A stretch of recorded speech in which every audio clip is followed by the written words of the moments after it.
오늘 주일날 설교를 신앙유산, 우리가 유산을 무엇으로 물려줘야 되느냐. 자녀들에게 돈도 건물도 땅도 토지도 다 좋지만 진정으로 물려줘야 할 것은 신앙의 유산입니다. 물려주지 않으면 자녀들이 잘 먹고 잘 입고 잘 살 수 있을지 모르지만 이 땅에서 국한되고 말고 영원한 천국은 갈 수가 없기 때문에 그렇죠. 하나님께서 우리를 만드신 목적은 하나님께서 우리를 자녀 삼으시기 위함입니다. 하나님의 자녀가 되지 않으면 우리의 인생에 아무런 의미가 없기 때문에 그렇습니다. 오늘도 저와 여러분 더욱더 자녀들을 위하여 눈물을 흘리고 자녀들을 위하여 더욱더 가슴을 치면서 기도하실 수 있기를 주님의 이름으로 축원합니다. 오늘 설교 말씀을 지난해에도 비슷한 말씀을 올렸습니다. 그러나 가정의 달을 맞이해서 반복적인 말씀을 올리지 않을 수가 없어서 그래도 말씀을 올립니다. 주보에도 같은 말씀이 나와 있습니다만, 첫째, 우리가 자녀들의 믿음을 잘 키워나가고 믿음을 유산으로 내려주기 위해서 어떻게 해야 되느냐. 첫 번째는 함께 드리는 예배라고 그랬어요. 함께 드리는 예배라는 것은 뭐냐면, 영국 같은 데 보면은, 영국 전통교회 같은 데 가면은 예배를 어떻게 드리냐면은, 갓난이에서부터 연세 드신 노인분에 이르기까지 한 곳에서 다 예배를 드립니다. 우리나라는 유아실이 있고 중고 청년부 따로 드리고 그렇지만 거긴 그렇지 않아요. 한꺼번에 다 예배를 드리고 나서 그 다음에 나름대로 이제 분반 공부를 하게 됩니다. 그러니까 2부 순서로 청년부, 중등부, 유치부 이렇게 가는 것이죠. 그러니까 처음에 대회는 어떻게 하느냐? 다 똑같이 드려요.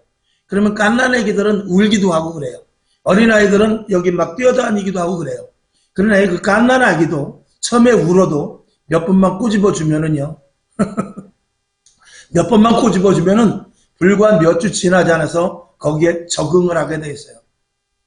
그래서 예배의 분위기를 아이들이 알게 됩니다. 뛰어다니는 애들도 몇 번 주의를 주게 되면은 그다음부터는 아이들은 눈치가 빠릅니다. 예배 분위기를 알고 거기에서 몸을 꼴망정이라도 예배를 드리면서 그렇게 신앙이 자라요. 근데 우리나라는 그렇지 않습니다. 우리나라는 유아실에 들어가면은 유아실은 완전 전쟁터입니다. 예배 하나도 드리지도 못해요. 그리고 중등부는 따로 예배 드리고 고등부 따로 예배 드리고 청년부 따로 예배 드리다가 자기네들끼리 자유롭게 찬양 예배 드리고 그렇게 하다가 이제 결혼을 해서 결혼을 하게 되면 이 본당으로 들어오게 되거든요. 결혼을 해서 장년부 예배를 드리면 전혀 적응이 되질 않습니다. 전혀 적응이 되질 않기 때문에 교회가 고리타분하고 교회가 재미가 없어지고 목사님 말씀 청년부 설교하는 것과 그리고 이 보통 대회에서 담임 목사님 설교하는 것이 이 뉘앙스가 다른 부분이 많이 있습니다. 그렇기 때문에 예배를 때 졸리기만 하고 예배 같지도 않고 너무나 이게 적응이 안 되는 것이요. 그러니까 어떻게 되냐? 점점 결혼을 하고 나서 또 안에서 안 식구가 꼬드긴다든지 또 남편이 꼬드긴다든지 야 요번에 우리 연휴인데 모처럼 한번 우리 제주도 갈래? 여행 갈래? 그러면 주일 어떡하지? 한 번만 빠지자. 요새 재미도 없는데. 근데 이렇게 유혹이 들어오면서 점차 장년부로 올라가서 청년 때까지 즉 중고등부 때까지도 그렇게 믿음이 좋더니 장년부로 올라가서 교회를 떠나는 일이 생기는 것입니다. 그거는 이 예배에서부터 첫 번째 익숙이 되질 않았기 때문에 그렇거든요. 이런 것들은 우리나라에 있어서 굉장히 좋지 않은 패단입니다. 유아실을 없애라는 것이 아니라 유아실도 개방을 해가지고 유아실의 예배를 철저하게 여기와 똑같이 드릴 수 있어야 되고 가능하면 유아실을 없애는 게 좋습니다. 유아실을 없애고 여기 딱 앉아서 함께 그리고 옆에 있는 분들이 또 조금 이렇게 같이 그 애들 떠드는 것도 감수해가면서 같이 드리다 보면 애가 그 분위기 속에 익숙해져서 저절로 이렇게 성장되는 그런 모습을 이것이 전통교회의 모습인데 뭐 초대교회 때 유아실이 있었겠어요? 그러나 다 적응해서 예배를 드렸습니다. 이런 것들은 참고로 한번 제가 말씀을 드리는데 우리 교회도 만약에 점점 커져서 그런 부분들이 있으면 한번 생각해 봐야 될 문제입니다. 그리고 이렇게 한꺼번에 다 예배 드리는 것이 좋겠다 그런 생각을 해봅니다. 그 다음에 두 번째 자녀들이 이 신앙의 자녀들이 세상에 나가서 이 적응을 해야 되는데 적응하지 못하는 분들이 있습니다. 적응하지 못하는 일들이 있게 됩니다. 그건 뭐냐면 우리는 예를 들어서 성경을 우리가 척 떠들게 되면은 하나님께서 천지창조를 6일 만에 7일 만에 해버리게 됩니다. 근데 학교 가서 배우는 것은 그렇지 않습니다. 진화론을 배우고 이만한 돌 하나도 수백억 년 됐다고 그러고 뭐 몇 광년이 됐다고 그러고 이런 것들을 배우니까 이 성경과 굉장히 이 괴리가 생기게 됩니다. 그러나 또 세상 지식인 만큼 배우지 않을 수도 없고 세상 지식이나 이 교회 안에서 이런 성경적인 것이나 우리가 이중적인 것을 배울 수밖에 없는 그런 구조로 이 세상은 되어 있습니다. 이 세상은 빛과 그림자가 있기 마련이거든요. 그런 것들을 어떻게 극복해야 되느냐. 자녀들에게 절대적인 신앙을 이렇게 메꿔주지 않으면 안 됩니다. 우리는 주일날 한 번 나와서 예배드리지만 자녀들은 세상에 나가서 최소한 일주일에 하루에 5시간 이상 그리고 일주일에 4, 5, 20, 5, 6, 30 뭐 이런 식으로 해가지고 30시간 이상을 세상에서 배우게 됩니다. 교회에서 1시간 배우는 것과 세상에서 20시간에서 30시간 이상 배우는 것과 이 맞짱을 뜰 수가 없다 그 말입니다. 물론 하나님의 말씀이 능력이 있어서 1시간의 말씀을 통해서 세상의 지식을 넘어설 수도 있습니다만 그럼에도 불구하고 세상은 그렇게 호락호락한 것이 아닙니다. 그래서 자녀들이 어디에 더 많이 접하게 되느냐? 세상 지식에 접하게 되는 것입니다. 교회 와서는 겨우 설교 20분, 30분 듣고 그것 가지고 세상 것과 이렇게 이 머릿속에 담기는 여러 가지 역부적인 부분이 있는 것이죠. 그렇기 때문에 이 하나님의 말씀을 집에서도 부모들이 부지런히 가르쳐주고 그리고 신앙의 모본을 보여줘서 하나님이 역사하시고 하나님이 분명히 살아계시고 하나님이 우리 가정을 이끌고 가시며 하나님이 온 우주 만물의 역사의 주관자이신 이런 것들을 자녀들에게 계속해서 가르쳐줄 수 있어야 되는 것이죠. 그래서 이 가정에서 부모가 신앙의 본을 보이지 않으면 자녀들은 신앙에 대해서 그렇게 등한시 여기지 이렇게 철저하게 그 신앙에 대해서 중요하게 여기지 않을 수 있다는 것입니다. 자녀들은 어떻게 해요? 시키는 대로 배우는 것이 아니라 보는 대로 배우기 때문에 그렇습니다. 여러분 신앙인으로서 가정에서 세상에서 똑바로 살아야 될 줄로 믿습니다. 신명기 11장 18절을 한번 보겠습니다. 자, 우리 한번 다 같이 볼까요? 시작. 이러므로 너희는 나의 이 말을 너희 마음과 뜻에 두고 또 그것으로 너희 손목에 매어 기호를 삼고 너희 미간에 붙여 표를 삼으며 그러니까 집안에서도 또 우리의 생활 가운데서도 교회에서만 신앙생활하는 것이 아니라 세상에 나가서도 철저한 신앙인으로서 살아서 자녀들에게 본을 보여줄 수 있어야 될 것을 이야기하고 있는 것이죠. 이 사도행전 교회를 보면 집에서도 떡을 뗐다고 그랬어요. 집에서도 떡을 뗐다는 것은 집에서도 영적인 말씀의 교제를 했다는 것을 말하는 것이죠. 그래서 세상 방법대로 사는 것이 아니라 하나님의 말씀대로 사는 그 모습을 자녀들에게 분명히 보여줄 수 있어야 되죠. 자녀들이 세상에 나가서 세상은 그렇습니다. 우리들에게 와서 지지난주에도 한번 말씀을 드렸어요. 자녀들은 부모에게 와서 뭐라면 엄마, 아빠, 우리 친구도 이렇게 해. 지금 애들 다 이렇게 해. 하면서 지금 세상에서 어떻게 하는 그 방식대로 해달라고 부모에게 요구를 합니다. 근데 부모는 안 돼! 라고 말하는데 역부족인 것입니다. 그 세상에서 하는 일들 그대로 자녀들에게 해주지 않을 수가 없어요. 그러니까 세상에서 부모가 자녀들을 가르쳐 나가는 것이 아니라 세상 방식대로 자녀들이 흘러 빠져 나아갈 수밖에 없는 그런 구조로 있죠. 그러니까 예를 들어서 야 예배 드려야 된다. 그래도 아니야 나 친구하고 약속해서 오늘 1박 2일 놀러 가기로 했으면 거기에 지게 돼 있습니다. 이런 것들을 어떻게 수습을 할 수 있느냐. 이건 부모가 철저하게 하나님에 대하여 신앙에 대하여 믿음에 대해서 분명성을 갖지 않으면 자녀들은 절대로 따라올 수가 없는 것입니다. 그래서 자녀들을 어려서부터 믿음으로 신앙으로 잘 가르쳐야 친구들을 만나서 만약에 세상적인 일과 신앙의 일이 이렇게 중복되든지 겹쳤을 때 야 나는 교회 다니는 사람이야.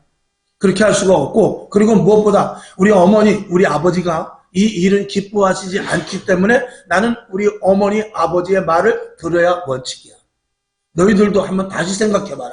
너희 어머니 아버지가 좋아하지 않는 거 아니냐? 이건 우리가 잘못하는 거 아니냐? 엄마 아빠의 말이 내가 볼 때는 옳다고 봅니다. 그리고 옳든 안 옳든 나는 우리 엄마 아빠의 말을 듣는 것이 원칙이다. 그래서 이번 일은 나는 함께하지 못하겠다. 이렇게 부모의 권위를 스스로 세울 수 있게끔 친구들에게 영향력을 줄 수 있어야 돼요. 이렇게 가르치지 않으면 세상 친구들과 휩쓸려서 그냥 세상 사람이 돼버리고 마는 것입니다. 그리스도인이 될 수 없다라는 것이죠. 그리고 야, 학생은 공부가 우선 아니냐? 이런 말들도 자녀들이 그 친구들에게 해줄 수 있어야 되는 것이죠. 저는 한번 그런 생각을 해봤어요. 내가 죽고 난 후에 우리 자녀들이 얼마만큼 신앙생활을 하고 있을까? 가만히 보니까 좀 심각하더라고요. 지금 있을 때는 우리 딸들이야 그러지 않겠습니다만 여러분들도 한번 생각해 보길 바랍니다. 만약에 지금 신앙생활을 하는 자녀들이라 할지라도 내가 만약에 이제 세상을 떠난다. 그럼 자녀들이 그 신앙을 그대로 이어받을 수 있을까?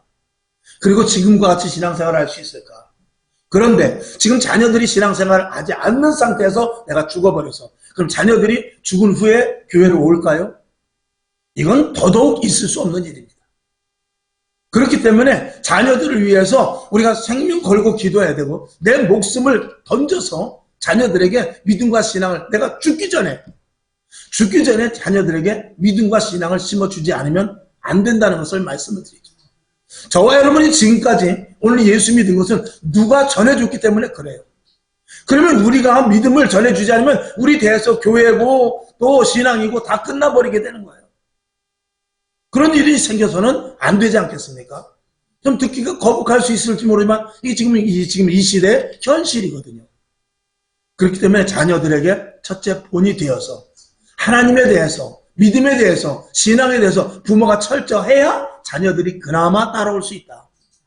그 어떤 일을 하는 데 있어서 하나님은 교회 가는 건 교회 가는 거고 방식을 세상 방식대로 부모가 살면 자녀들 절대 교회에 오지 않습니다. 자, 그 다음에 세 번째, 요건 제가 새벽에도 말씀을 드리는데 조부모의 역할, 할머니의 역할이 매우 중요합니다. 디모데후서 1장 5절을 한번 볼까요? 시작. 이는 내 속에 거짓이 없는 믿음을 생각합니다.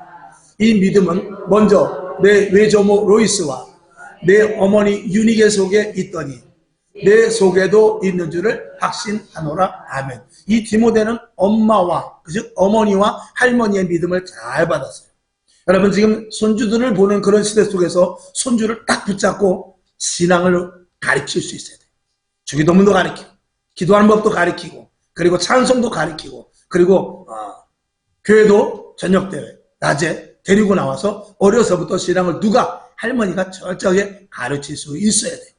이 할머니들은 자녀들과 다릅니다. 이 자식이 지금 30대 40대 예를 들어서 우리 딸도 지금 30대인데 30대 40대의 생각과 우리들의 생각은 전혀 다릅니다. 지금 전도지를 들고 나가도요. 이 연세 드신 분이나 애들은요. 전도지를 받아요. 근데 30대 40대들은 웬만해서 전도지 안 받습니다. 그리고 그냥 지나가는 것도 아니에요. 됐어요 그런 것도 아니에요. 왜 이런 일을 하시죠? 이렇게 덤빕니다. 그리고 그 애들에게 전도지 이렇게 주고 그러면 우리 애들에게 주지 마세요. 이렇게 하는 게 지금 30, 40대예요. 지금 30, 40대는 이 시대를 이끌고 가기 때문에 걔네들이 최고인 줄 알고 자기네들이 아주 기고만장하죠. 그리고 또 지금 이 시대 30, 40대가 중심인 것은 사실이거든요. 이게 누가 이렇게 길렀느냐? 우리가 이렇게 기른 거예요. 그래서 이 할머니가 누구라도 지금 붙잡고 해야 되냐? 손주라도 붙잡고 신앙생활 철저하게 해야 된다. 자, 그 다음에 네 번째, 30, 40대의 타의적 행동. 30, 40대가 잘난 척하고 얼마나 똑똑한지는 모르지만 또 어떤 부분이냐. 아직도 마마보이와 같은 젊은이들이 얼마나 많은지 몰라요. 그래서 30대, 40대가 됐음에도 불구하고 어떤 일 하나도 스스로 해결하지 못해요. 여러분, 30, 40대가 자녀를 키우는데 어떻게 키우느냐? 할머니한테 물어보고 절대 키우지 않습니다. 어떻게 키우냐? 인터넷을 뒤져서 인터넷에서 나오는 대로 애들 교육시켜요. 그러니까 인터넷이 교사입니다. 그러니까 인터넷에서 3살짜리는 어떻게 가르치고 4살짜리는 어떻게 가르치고 7살짜리는 어떻게 가르치고 그런 것들을 다 인터넷에서도 보고 가르치고 그리고 학원에서 하나하나 다 그대로 합니다. 제가 여러 번 말씀을 드렸죠. 우리 조카의 아들이 뭐라 그러냐면, 딸이 뭐라 그러냐면, 할아버지가 이렇게 와서, 아이고, 유치원 잘 갔다 왔냐? 그러니까 어느 날부터, 할아버지 저 만지시면 안 돼요. 왜 안 돼? 그러니까 할아버지는 가족이 아니에요. 네가 왜 가족이 아니야? 유치원에서 그렇게 배웠어요. 가족은 엄마하고 아빠하고 우리 오빠하고만 가족이래요. 할아버지 할머니는 절대 가족 아니래요. 그렇게 배웠어요. 이렇게 이야기해요. 그러니까 할아버지가 손 대면 안 돼요. 가족이 아니기 때문에. 가족 아닌 사람이 손 만지고 그러면 안 돼요. 그렇게 배웠다는 거죠. 그런데 참 희한한 것은 그러면은 가정에서 아니야. 가족은 할아버지도 가족이고 외할머니도 가족이고 친할머니도 가족이고 다 가족이야. 그러면은 아 그래요? 그래야 되는데 그게 안 먹힌다는 거예요. 그만큼 세상의 지식이 얼만큼 그 큰 비중을 차지하고 그만큼 막강하다는 거예요. 걔네들에게 유치원 선생님이 한 번 이야기했는데 집에서 할머니, 할아버지, 부모가 아니라고 아무리 얘기해도 듣지를 않아요. 그만큼 세상 지식이 지금 강력하게 자녀들에게 다가오고 있는 거예요. 그런데 예배한 시간 들여가지고 걔네들을 가르칠 수 있어요? 부모가 얼마만큼 신앙에 대해서 철저하지 않으면 안 된다는 것을 말씀을 드리는 것입니다. 그렇게 30대, 40대라도 지금 결혼하지 않은 그런 애들은 집에서 뭐 부모가 주는 밥 먹고 나가 취직 같은 거 별로 생각하지 않습니다. 어떻게 가서 알바 며칠해서 먹고 그리고 참 이건 자랑은 아닙니다. 우리 두 딸들은 아직도 월급을 타가지고 다 그대로 딱 갖다 줍니다. 그리고 나서 이제 용돈을 타가지고 그런 지금 구조가 되는데 이건 완전 구닥다리 구조입니다. 지금 어디 가서 그렇게 해주면 매 맞아 죽을 정도로 세상이 변했어요. 근데 그게 매 맞아 죽을 일입니까? 그게 잘못된 거예요? 세상이 그렇게 간다고 해서 우리가 우리 딸을 그렇게 교육시켰으면 그게 잘못된 거냐 그 말이죠. 잘못된 건 아니잖아요. 지금 세상이 그렇게 하지 않을 뿐이지 그거 잘못된 건 아니잖아요. 그러면 어디를 따라가는 게 옳으냐를 한번 우리가 생각해보고 그렇게 하지 못했더라도 그것만큼은 뭐 양보한다 할지라도 다른 거라도 자녀들에게 대하여서 예전에 그래도 좋았던 것들은 그대로 해야 되지 않겠냐라는 것을 말씀을 드리는 것이죠. 세상을 따라가는 것을 무조건 따라가면 안 됩니다. 세상이 그렇게 한다고요? 세상이 누가 가르쳤는데 세상에 가르치는 것은 마귀가 세상의 아비예요. 그리고 가정, 교회는 하나님이 우리의 아버지가 되는 것입니다. 근데 다 누구를 따라가느냐? 세상을 따라가고 있는 것이죠. 그리고 그것이 옳으냐? 자녀들에게 그런 것들을 최양보해서 가정이 붕괴된 데까지 이르게 되는 것입니다. 얼마나 이런 것들은 그리고 자녀들이 세상에 나가서 지금 30, 40대 비트코인이나 주식이나 다단계 지금 대학생들이 다단계 다 빠져 있어요. 지금 우리가 실태를 몰라서 그렇지 프로테이지가 나왔는데 대학생들이 지금 아주 똑똑한 명석한 분야를 가지고 다단계, 주식, 비트코인 다 지금 몇십억대 지난번에 한번 말씀을 드렸죠. 80억짜리, 100억짜리 이런 것들을 30대, 20대 애들이 현찰로 다 그런 집들을 삽니다. 그런 시대예요. 뭐 장윤정이 이 집이 120억에 팔렸다고 그러잖아요. 그거를 30대 사람이 샀습니다. 120 현찰을 딱 주고. 근데 그 장윤정이라는 그 가수가 그거를 3년 2개월 전에 50억 주고 산 거를 지금 70억 남겨가지고 120에 파는 거예요. 그런 것들을 자녀들이 볼 때, 세상 사람들이 볼 때 사실 눈이 돌아가겠죠. 근데 예전 같으면 야 어떻게 그럴 수가 있냐 그러지만 지금은 그거를 부러워해요 젊은이들이. 나도 한번 해야지. 나도 나에게는 그런 기회가 올 수 있을까? 그러면서 천히 인터넷 등을 찾아가지고 어디 대박 사건 나올 때 없나 이렇게 찾는 것이 지금 젊은이들입니다. 스스로 노력해서 땀을 흘려서 벌 생각을 하지 않고 어떻게 하면 한 번에 할까? 그것이 또 어디에도 편성되냐? 정치권에도 젊은이들 그거를 기가 막히게 이용해가지고 공짜로 돈을 준다든지 아니면 어떻게 한 방에 할 수 있는 이런 것들을 이 정치권에서 조장을 해가지고 그저 빚을 갚다 못 갚으면 국가에서 다 해결해 주겠지 않은 이런 막연한 생각까지 젊은이들이 갖고 있으니 이 사회가 앞으로 잘 나갈 수 있기는 어렵게 되는 것입니다. 젊은이들이 그런 생각하고 있으면 나라는 망하는 거예요. 그러니까 다시 뒤로 돌아가서 여러분들이 어떻게 되냐 손주 새끼라도 붙잡고 철저하게 잘 가르쳐야 돼요. 성경을 보니까 이스라엘 백성들이 광야에서 20세 이하를 남겨놓고 20세 이하를 다 죽여버렸어요. 불순종의 자녀들이에요. 그런 것들도 여러분들이 성경적으로 한번 잘 해석해 보시기를 바랍니다. 아멘. 그래서 국가에서 주는 돈으로 살려고 하고, 지금은요 바퀴벌레만 나오고 쥐만 나오도 119를 불러요. 젊은이들은. 그만큼 이 생각이 우리들의 생각과는 전혀 다른데, 그럼 나쁘고 좋고를 떠나서 그런 일들 속에서 하나님이 없어지는 게 문제인 것이죠. 어떤 것인지 그렇고 어떤 것인지 옳은 것에 대해서 판단력이 없어지는, 그래서 자기 유익, 자기가 좋으면 되는 그런 방식으로 살아가는 젊은이들이라는 것입니다. 결혼 안 하죠. 혼자 사는 게 좋기 때문에 그렇습니다. 결혼 왜 안 하냐 중에서 가장 많은 대답이 보니까 결혼 부담된다는 것입니다. 부담. 자, 그 다음에 우리가 이 빼앗기고 있는 것 중에 하나는 이념과 신앙생활이 이게 분리가 잘 안 된다는 것이죠. 그래서 이 이념이 신앙을 이깁니다. 신앙이 이념을 이겨야 되는데 신앙보다 이념이 더 셉니다. 그러니까 옳고 그름, 하나님의 옳고 그름의 문제가 아니라 내가 이쪽 편이냐면 그거는 신앙, 하나님도 못 말리죠. 이런 것들은 옳고 그름에 대해서 바른 자세를 가져야 될 신앙인들이 그렇게 하지 못하면 세상에 나가서 빛과 소금의 역할을 감당하지 못하는 거예요. 그리스도인은 어떤 것이 옳은지, 어떤 것이 진리인지에 대해서 알아야지. 내가 어느 쪽이 유익이며 이 사람이 나의 편인가에 대해서 따지면 이건 벌써 신앙인으로서는 꽝이 되는 것입니다. 그런 것들을 우리가 부모가 신앙으로 자녀들에게 가르쳐 줄 수 있어야 되죠. 이 이념에 빠지게 되면 어떤 식이 되느냐, 이 지식신앙이 돼버리고 맙니다. 그래서 옳고 그름을 세상의 지식에 견주게 되죠. 하나님의 말씀을 잣대로 삼는 것이 아니라 세상의 법리, 세상의 논리, 세상의 합리적인 것으로 따지게 되는 것입니다. 그리고 복지라든지 아니면 이 수바이처 박사와 같은 박애정신, 이런 것들로 빠지게 되는 것입니다. 우리는 예수를 믿어. 우리는 가난한 자들도 돌보고 병든 자들도 돌보고 또 그런 것이 있습니다만 목적은 그게 아닙니다. 우리에게 있어서는 정말 가난한 자는 어떤 자가 가난한 자냐? 돈이 있어도 가난한 사람이 있습니다. 돈이 없어도 부자인 사람이 있는 거예요.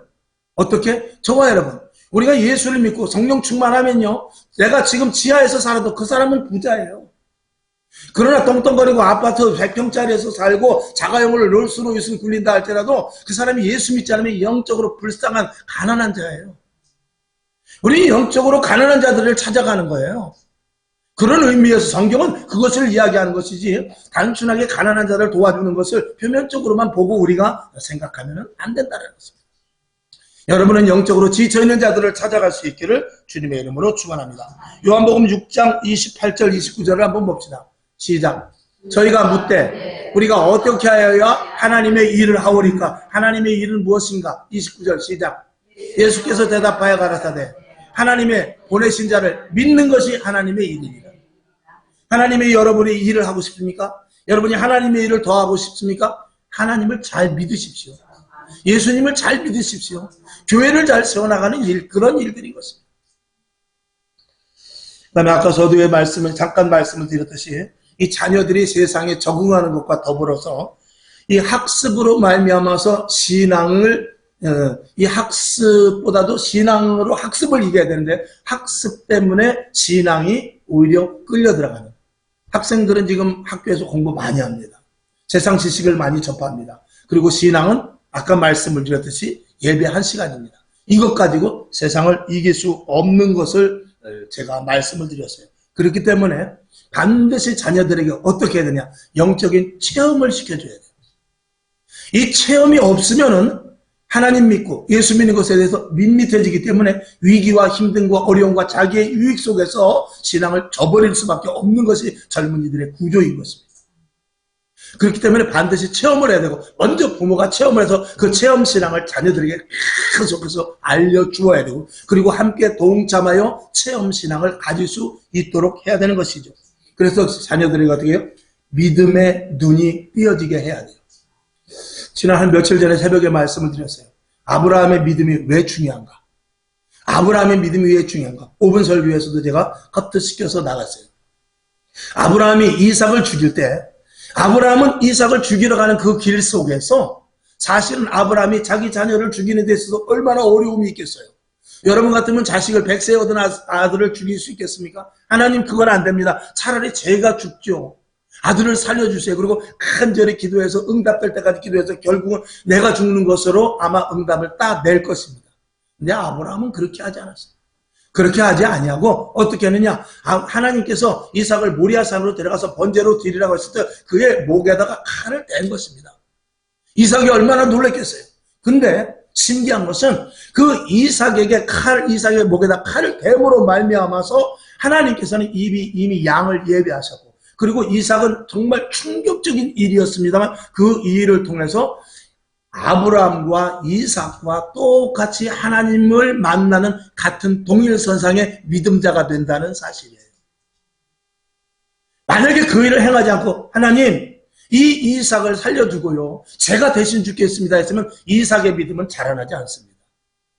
아브라함은 희생을 해서 믿음이 정말 더 자라날 수 있을지 모르지만, 아브라함은 그 믿음이 훌륭하다고 말할 수 있을지 모르지만 이삭의 믿음은 자라나지 않는 거예요.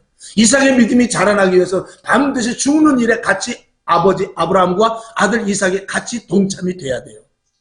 여러분, 신앙은 자녀들과 함께 가는 거예요. 다 대신 맡아 하면 안 됩니다. 너 오늘 공부해, 내가 엄마 가서 기도할게, 이런 것이 완전히 잘못된 신앙입니다. 같이 가. 1시간 신앙생활, 1시간 저 공부 안 한다고 그래서 너 서울대학 떨어지는 거 아니야. 너 어느 대학 떨어지는 거 아니야. 나랑 같이 가서 1시간 기도해. 하나님이 도와주셔야 되는 거야. 이렇게 자녀들과 함께 부모의 신앙생활을 동참시킬 수 있어야 이게 자녀들을 믿음의 유전을 잘 대를 이어가게끔 할 수 있다는 것입니다. 세상은 점점 기독교를 멀리하고, 그리고 예수 믿는 것을 미개한 사람으로 생각합니다. 더군다나 기적이나 표적이나 환상이나 꿈이나 신령한 것들을 말하면 더욱더 이상하게 샤머니즘적으로 보는 그런 이 악한 세대 속에 우리가 살고 있습니다. 하나님의 거룩하심과 하나님의 위대하심과 또 하나님의 어떠하신 것을 우리 부모들이 자녀들에게 제대로 올바르게 가르쳐주지 못하기 때문에 그런 것입니다. 여러분에게 자녀들에게 믿음을 전수시켜 줄 수 있기를 주님의 이름으로 축원합니다. 히브리서 11장 6절을 볼까요? 시작. 자, 믿음이 없이는 기쁘시게 못하나니 하나님께 나아가는 자는 반드시 그가 계신 것과 또한 그가 자기를 찾는 자들에게 상 주시는 이심을 믿어야 할지니라. 믿음이 없이는 어떻게 하나님을 절대로 기쁘시게 할 수 없다라는 것입니다. 믿음을 전수시킬 수 있기를 주님의 이름으로 축원하고, 그리고 자녀들에게 이 영적인 세계를 알려주는 데 있어서 가장 중요한 것은 뭐냐면 성령 충만한 삶입니다. 먼저 부모가 성령 충만하고 성령님을 의지하고, 그리고 자녀들에게 성령 받게 하기 위해서 노력해야 돼요. 여러분, 사도행전 로마서 1장 11절을 봅시다. 시작. 내가 너희 보기를 심히 원하는 것은 무슨 신령한 은사를 너희에게 나눠주어 너희를 견고케 하려 함이니. 아멘. 사도 바울은 예수 믿는 데 있어서 가장 중요한 것을 뭐냐면 내가 너에게 신령한 것을 주는 것이라고 했어요. 이 신령한, 위로부터 주시는 신령한 은사, 은혜, 다 포함입니다. 위로부터, 하늘로부터 주시는 것으로 내가 너희에게 사명으로, 그것이 사명이고 그 사명을 감당하겠다라고 말씀을 하고 있는 것이죠. 여러분, 자녀들에게도 다를 거 없습니다. 위로부터 주시는 신령한 것을 자녀들에게 심부어 줄 수 있어야 돼요. 성령 충만이 반드시 필수라는 것을, 그래서 자녀들 앞에서 기적이 나타나고 표적이 일어나고 환상도 보고 이런 것들을 자녀들이 봐야 자녀들도 예수 믿을 마음이 생기고 세상에 나가서 흔들리지 않을 것입니다. 그 다음에 7번째 마지막으로 결혼관에 대한 바른 인식을 자녀들에게 심어줘야 됩니다. 요즘은 결혼을 하지 않는 시대입니다. 이 대한민국이 세계적으로 가장 출산율이 낮고, 그리고 노령화돼 가고 있습니다. 젊은이들이 결혼을 하지 않는. 그래서 이게 보통 일이 아닌데, 이거는 힘으로 능으로 되지 않고 세상이 정말 그런 것들을 계속 방조하고 있기 때문에 그런 것이죠. 우리 예수 믿는 사람들은 반드시 자녀들이 결혼할 수 있도록 해야 되죠. 그래서 결혼은 하나님의 창조 원리이며 순리인 것입니다. 창세기 2장 18절을 볼까요? 시작. 여호와 하나님이 가라사대 사람의 독처하는 것이 좋지 못하니 내가 그를 위하여 돕는 배필을 지으리라 하시니라. 아멘.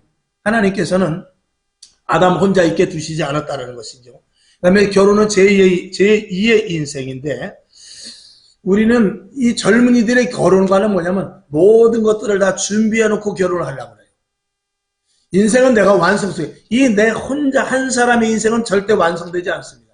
반드시 부부가 함께 모여야, 둘이 하나가 돼야만 인생은 완성이 되는 것입니다. 내가 아무리 좋은 차를 끌고 다니고 내가 아무리 집을 좋은 걸 사놓고 결혼 준비를 완벽하게 할까 할지라도 결혼하지 않으면 그 인생은 어디까지나 반쪽인 것입니다. 반드시 둘이 합해서 하나가 되는 것이, 그것이 인생에 있어서 완성이 되는 것이거든요. 그렇기 때문에 우리가 가진 아파트나 자동차나 내가 가진 스펙 이런 것이 문제가 아니라, 내가 비록 지하에서 살고 내가 비록 돈이 없다 할지라도 결혼을 해야만 실제적으로 인생의 완성이 되는 것입니다. 그러니까 숟가락 2개 놓고 결혼해도 그것이 결혼 생활이 시작이 되어야만 그 사람의 인생은 제대로 살게 되는 것입니다.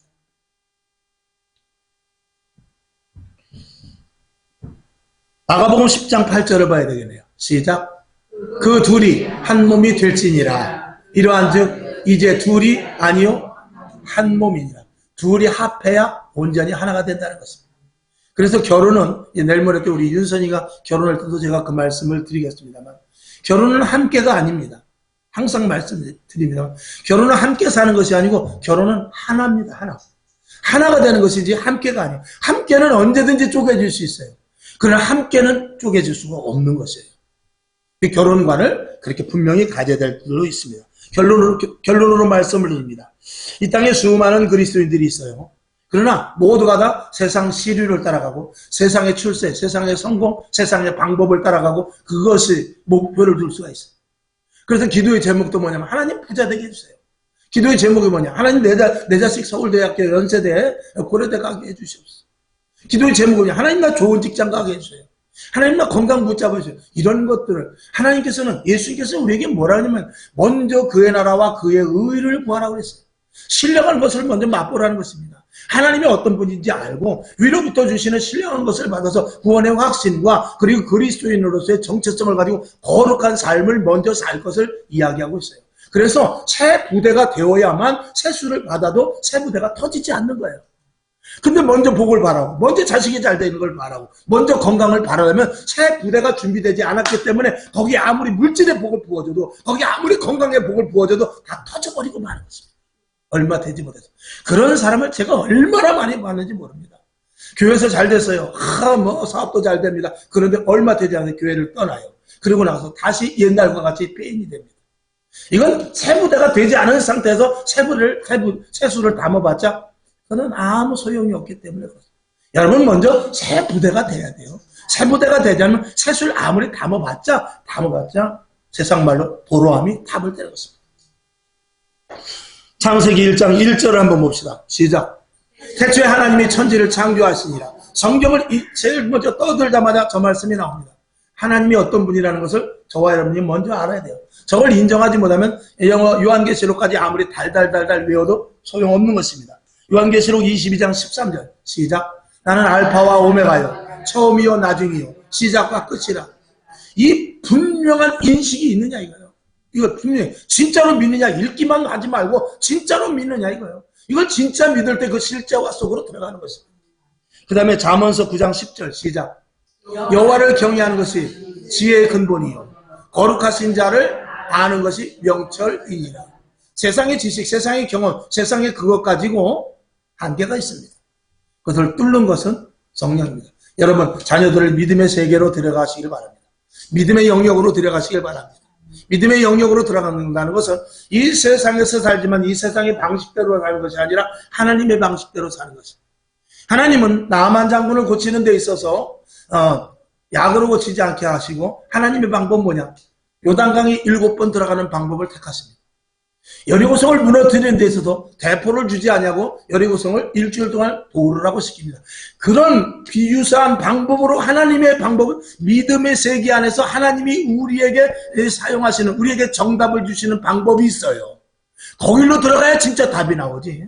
세상 방식으로 해봐야 아무리 해봐야 하나님이 연단시키는데 답이 나오지 않습니다. 하나님은 하나님의 방식으로 살기 위해 연단을 주는 거예요. 근데 세상에 가서 아무리 해봐야 되지 않습니다. 답이 나오잖아요. 될 것 같아도 안 되고 이루어질 것 같아도 안 이루어지고 금방 눈에 보이는 것 같지만 절대 현실로 드러나지 않습니다.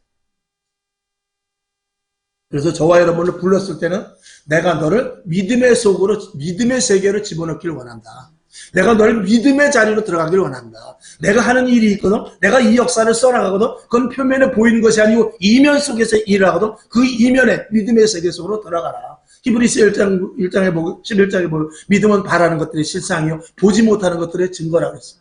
보지 못하는 것들의 증거. 하나님이 일하심을 볼 수 있는 것은 뭐냐면 믿음의 눈으로 보는 거예요. 하나님은 조금 일하고 있어요. 우리는 몰라요. 그 믿음의 하나님의 일, 하나님의 믿음의 영역 속으로 들어가야만 그것이 보여지고 아니구나. 이 일이 일어났을 때 하나님의 의도가 이제 알겠다라는 것을 깨달아지는 것이죠.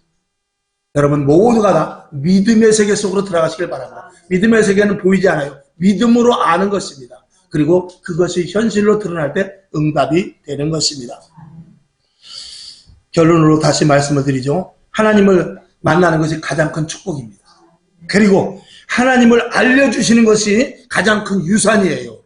그리고 하나님을 믿는 것이 인생의 가장 큰 성공이라는 사실을 자녀들에게 알려줘서 믿음을 유산으로 상속시켜 줄 수 있기를 주님의 이름으로 축원합니다.